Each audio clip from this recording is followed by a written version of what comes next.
15 नवंबर को प्रियंका सिंह की हत्या हो जाती है। भिलाई की बेटी बिलासपुर में उसको हत्या कर दी जाती है। प्रियंका सिंह के दोस्त हमारे साथ मौजूद है और प्रियंका सिंह को जो ढूंढने में जिसने मदद करी थी 15 नवंबर से जो गुमशुदगी के मामला दर्ज हुआ था, गुमशुदगी के बाद जो खोजबीन जारी थी, वो हमारे साथ मौजूद है, जो साथ में उस समय परिवार के साथ थे। क्या नाम है आपका? सर सौरभ निषाद। सौरभ, आप 15 तारीख से थे साथ में? सर 16 तारीख से। परिवार के साथ। जी 16 तारीख से 15 तारीख को दोपहर में ये जो हुआ है, उसके बाद शाम तक हमको खबर मिला है कि प्रियंका सिंह हॉस्टल में नहीं पहुंची है। तो रात भर हम सबको, उनके फ्रेंड्स वगैरह को हम कॉल किए, उसके हॉस्टल में, परिवार में, जहाँ तक हम सोच सकते थे या जिनके पास भी जानकारी थी, सभी के द्वारा हमारे द्वारा कांटेक्ट किया गया है। पर किसी से जानकारी नहीं मिलने पर 16 तारीख को सुबह हम बिलासपुर के लिए निकल गए, हिमांशु सिंह, उनके भाई और मेरे द्वारा। तो हम वहाँ पर जैसे पहुँचे हैं तो उनमें उनके दोस्तों का समूह था और ये आरोपी भी हमारे साथ ही था, जो हमको लगातार गुमराह किए जा रहा था। क्या बोल रहा था वो? उसके द्वारा ये बोला गया था कि वो मेरे दुकान में आई है, बैग रखी है, चाबी रखी है, गाड़ी छोड़ी है और ये बोली गई है कि मैं आ रही हूँ बोल के। पर और उसके द्वारा दिन भर हमको लगातार गुमराह किया गया है और ये बोले गुमराह किया गया था कि वो किसी लड़के के साथ बैठ के गई है या ऐसे द्वारा कहानी गढ़ रहा था वो अपनी तरफ से हमको घुमाने के लिए। और हम उस शहर में नए थे, पहली तो बात तो ये थी। तो हम लोगों से जानकारी की कि कब किससे आप कहाँ पर मिली, कितने समय मिली। तो उस तरीके से हम, पुलिस के द्वारा कोई सहयोग नहीं था, ना के बराबर सहयोग था। तो हम गुमशुदगी के मामला दर्ज हो गया था जी। ये सुबेरे की बात है सर, अभी जो मैं बात बता रहा हूँ ये सुबेरे की बात है। गुमशुदगी जो रिपोर्ट दर्ज हुई वो दोपहर के टाइम में दर्ज हुई थी और जब दर्ज हुई तो ये आरोपी भी हमारे साथ ही था, दर्ज कराने गया हुआ था। तो आप लोग को आशीष के बारे में कैसे पता चला कि आशीष है? सर ये पहले दिन तो ये था कि जिस तरीके से ये आरोपी बोला गया कि वो मेरे दुकान में आई, प्रियंका सिंह, उसने मेरे दुकान में आई, बैग रखी और तुरंत चले गई बोल के। पर सामने से हम लोग को फुटेज में ये पता चला कि वो हम 40 मिनट तक ही देखे थे जब तक उसके दुकान में आई तब। तो 40 मिनट तक वो दुकान से बाहर नहीं निकली थी। तो हमको शक गया उस पर। तो पूछताछ करने पर वो ये टालने लग गया कि आप ये चेक कर लो, घुमाने टाइप का काम किया वो। उसके बाद फिर हम आगे, अब थोड़ा क्या है, ध्यान भटकने वाला काम हो गया क्योंकि हमको वहाँ पर ना सीसीटीवी, जी असल में क्या था, सहयोग नहीं होने के कारण ना हमको किसी भी तरीके से फुटेज प्राप्त नहीं मिल पा रहा था किसी भी दुकान में। अब हम लड़के हैं, किसी भी दुकान में जाकर हम ये बोलेंगे कि सर हमको फुटेज देखना है, ये दिखा दीजिएगा, तो कोई दिखाता नहीं है। और रिपोर्ट दर्ज कराने के बावजूद भी पुलिस वाले कोई संज्ञान इस केस को लेकर कोई भी जिम्मेदारी नहीं गिरे। बिल्कुल नहीं थे सर, पहले दूसरे तीसरे दिन तक नहीं थे कोई भी। तो जो भी किया गया सब हमारे तरफ से किया गया। यहाँ तक कि जिस दिन बॉडी भी मिली उस दिन तक पुलिस वालों के पास फुटेज भी नहीं थी।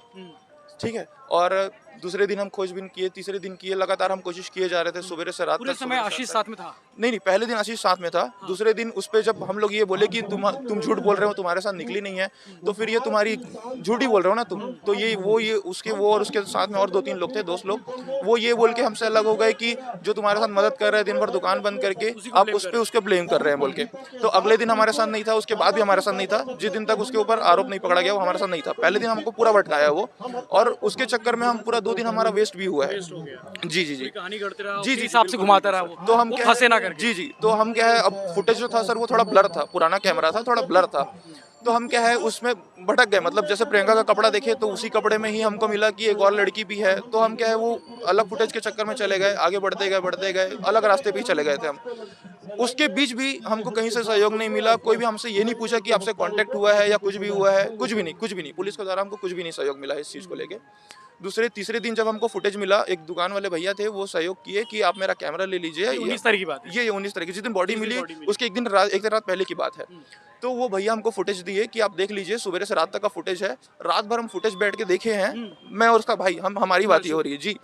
हम रात भर फुटेज देख के बैठे हैं, उसमें कहीं भी हमको प्रियंका सिंह बाहर निकलते हुए नहीं दिखी है। बस अंदर गई, जी अंदर गई है और बाहर निकलते नहीं दिखी है। तो फिर अगले दोपहर को हम पुलिस वाले के पास गए हैं और ये दिखाए हैं कि सर देखिए फुटेज है, सुबह से रात तक का फुटेज है। हम एक टाइम नोट किए कि कौन आया है, कौन गया है, कॉपी में लिखा हुआ है, ये कॉपी में नोट है, आप देखिए इसमें कहीं भी प्रियंका सिंह बाहर नहीं निकली है। तब पुलिस वाले, हाँ हम जाके बताए हैं, तब पुलिस वाले उसको पूछताछ के नाम पे लेके आए हैं सर। और उसके पूछताछ के बाद जब वो थोड़ा कड़ाई से पूछताछ किया गया है, तब जाके वो उगला है और उस शाम को हमको बॉडी मिली है सर।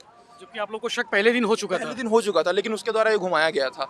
असल में बात ये थी कि हमको पूरा बॉडी सबसे पहले किसने देखी थी, मतलब वहाँ पे बॉडी असल में जी मोहल्ले वालों ने। मतलब ये 2 केस था सर असल में ना, 2 अलग अलग थाने में। थाना क्षेत्र अलग था जहाँ पर बॉडी मिली और क्राइम जहाँ पे वो थाना क्षेत्र अलग था।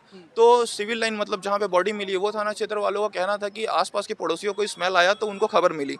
और जब उसी टाइम पे ही ये जो आरोपी है उसके द्वारा ये कबूला जा चुका था कि बॉडी मेरे घर पे है। तो ये 2 जगह पे हुआ, तो मर्ग अलग कायम हुआ है और हमारा जो गुमशुदा व्यक्ति का जो है वो रिपोर्ट अलग दर्ज किया गया था। तो ये 2 थानों का केस आया था, तो उस पर भी थोड़ा सा प्रॉब्लम हुआ था, लेकिन वो अभी फिलहाल सॉर्ट हो गया है जी। उसके बाद आप लोग वहाँ बॉडी को देखने गए, फिर आप लोग पंचनामा में भी रहे जी होंगे जी उसके जी बॉडी देखने गए, पंचनामा में हुआ। उनके रिश्तेदार मतलब मामा वामा जो हमारे साथ थे, मैं भी था साथ में ही। तो उस समय पहचान हुई कि उसके बाद फिर वो पीएम वगैरह के लिए या फॉरेंसिक वगैरह अपनी जांच के लिए गए, तो वहाँ से तो हम चले गए थे, अगले दिन पीएम हुआ फिलहाल तो। प्रियंका ने कभी आशीष के बारे में जिक्र किया था कि कोई आशीष नाम का लड़का है जो ये सब शेयर मार्केट में लगाता है पैसा, वो कभी पैसा लगाती है, इसके बारे में बताया था? जी, घर वालों को इसके बारे में जानकारी थी, लेकिन घर वालों को उतने बड़े रकम के बारे में जानकारी नहीं थी। 11 लाख के आसपास जी जी जी 18 था सर, 18 साढ़े 18 19 लाख के करीब था। तो घर वालों को ये जानकारी थी। अब वो उनको भैया बोलती थी, असल में वो भैया के टाइम से बात करते थे।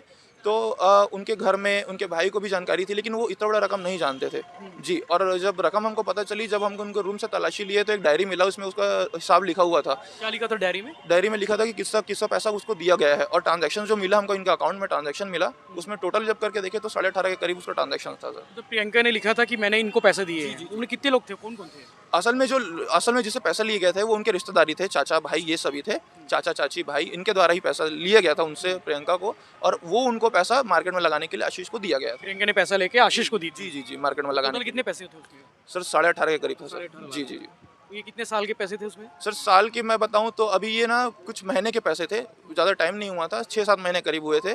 और ट्रांजैक्शन से ये भी क्लियर हुआ है कि पिछले महीने उसके द्वारा पैसा लेन देन में कुछ दिक्कत हुआ था, और 15 तारीख की जो बात है वो पैसा ही लेने गई थी वो उस दिन। जी जी फाइनल पेमेंट शायद जी सेटलमेंट उस दिन पैसा लेने गई थी। उस दिन 15 तारीख को ये ब्याज आता था उनका, तो 15 तारीख को पैसा लेने ही गई थी उस दिन, और उसके द्वारा ये बहकाया गया था कि बैठ के बात करते हैं ये सब करके। तो वो दुकान बंद करता है, शटर बंद करता है, साथ में अटेम्प्ट होता है, मर्डर अटेम्प्ट होता है, और फिर वो 50 मिनट 52 मिनट जो दोपहर के 1 बज के जी जी 1:40 1:32 को उसका शटर बंद होता है। उसके बाद 50-52 मिनट में जो भी होता है वो उसी टाइम में होता है सर। आप प्रियंका को कितने दिन से जानते हो आप? सर मैं 8 साल से जानता हूँ, मेरे साथ स्कूलिंग में भी थी वो, साथ में दोनों भाई बहन मेरे साथ में थे सर। 8 साल से जानता हूँ दोनों को। आखिरी बार आपकी कब बात हुई थी प्रियंका से? सर मेरी बात हुई थी मंगलवार को हुआ, फ्राइडे सैटरडे को मेरी बात हुई थी सर जी। ठीक है। ये थे प्रियंका के दोस्त सौरभ, जो पूरी कहानी को बताया कि 15 तारीख से लेकर 19 तारीख तक क्या कुछ हुआ। गुमशुदगी का मामला दर्ज हुआ। गुमशुदगी के बाद 16 तारीख को हिमांशु, जो प्रियंका का भाई है, वो और सौरभ पूरे साथ में गए थे ढूंढने के लिए। अब जो कहानी सौरभ ने बताई है, वो कहानी अब तक शायद किसी ने नहीं जानी, इसलिए हमारा कर्तव्य था और दायित्व भी था कि सौरभ के साथ हम बात करें और पूरी बातों को सामने लेकर आए। धन्यवाद।